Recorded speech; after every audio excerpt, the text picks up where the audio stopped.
Hi, it's me again, Sarah Terry, with some mental health hints, tips and advice.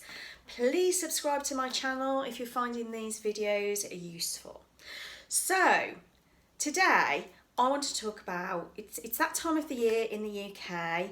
You might be able to tell by the weather, it's autumn, and that means for our students, mock exams. Okay, so a lot of our year 11 students, so our 15 and 16-year-olds, are going to be preparing for their big exam year next year, which is GCSE. So I just want to talk a little bit about some really easy things that you can do to help you prepare for your exams. Now, the first thing I want to say is I think mock exams are brilliant because it's almost like a practice run. A mock exam is like a dress rehearsal for the real thing, isn't it? So you'll have been doing tests and everything leading up to this, but actually the mock exams are your first experience of what it's actually going to be like when you go into that room and you're doing those exams, and it's like, so you get to go in and you have to, be quiet and sit separately and do the work and then have it marked and come back to you and see what your grades are. Brilliant opportunity. So I always say to students, try not to worry too much because it's a really good opportunity and you've still got time after you've done your mocks to sort of say, okay, I thought I was better at geography than that and I really didn't do very well, and I thought I had done better than that. And so it gives you a chance to really do something about it. You've still got time to do something about it, okay? It's also a bit of a wake-up call for those of you who probably didn't think you had to do that much revision, or life just got in the way of doing your revision, and it's a bit of a time for you guys to think, ooh, oh my God, I really need to pay attention to this, okay? So mock exams, approach them with interest, approach them with an inquiring mind, and also approach them with the point of view of, this is really going to help me move forward because it's going to help me understand what I need to do to get these GCSEs, okay? Now, what I say to students as well is a really good tip is to, what I say to students as well is, really good idea, do yourself a revision timetable.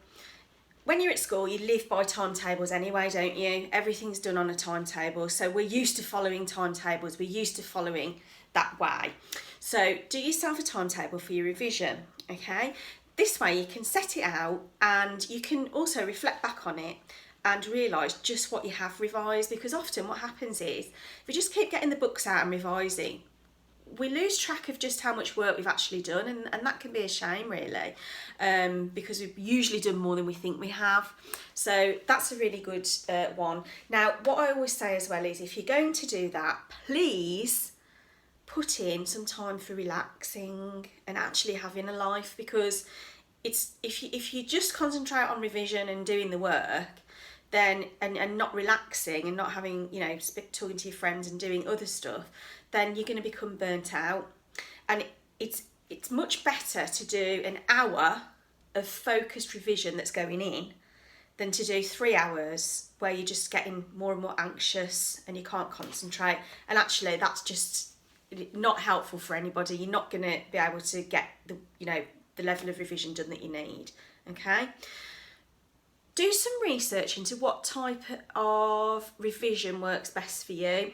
Teachers will be giving you loads and loads of information, loads of help. There's loads of websites out there, but we're all different, okay? So some of you will benefit more from doing old exam papers, for example, and working through that way. Some of you like to make, read through and make revision cards so that you can just put bullet points on them.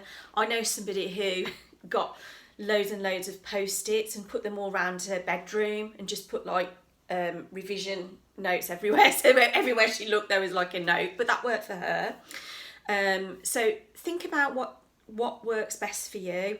And actually, as I say, if you're doing revision properly, you don't need to be sitting there for hours and hours and hours on end. Your teachers will be helping you revise. They'll be going over work that you find difficult.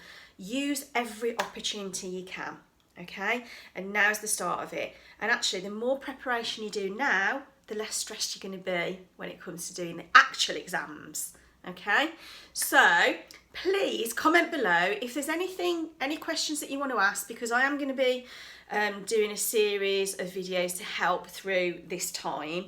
So if there's anything you particularly want me to cover, or any questions that you want me to answer, please comment below or contact me via my website, which is www.sarahterry.co.uk. Happy revising!